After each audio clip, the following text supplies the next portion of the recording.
Okay, people, we made you buy this Mastering A&P stuff. Now you're going to use it. So click on your class and you're going to come to this My Study area, My A&P. It's going to open you up into this new link. This pops up this new page, Human Anatomy and Physiology 11th edition. You can do study by lab manual exercise. Let's have a click there. What's our lab? I don't know. Could be something like endocrine system or respiratory system, you know, anything that you're studying. So where are you going to go?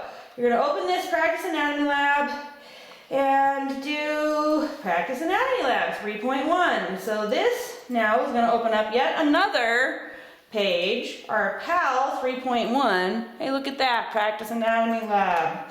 And here you have anatomical models. Here you have histology. Here you have cat, and then also our sheep organs and cow eyeballs.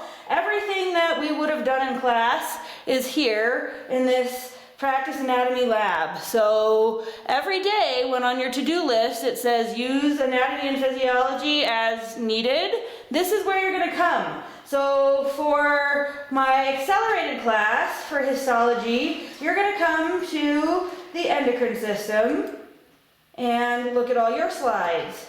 For my normal pace class and histology, you're going to come to your first lab will be on the respiratory system. So you'll come and look at those slides.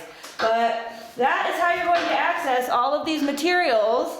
So you can also review your models here and your cat here. I will also be doing some videos, but you should be using this every lab period to study things that we would have gone over in class. Thanks, talk to you later.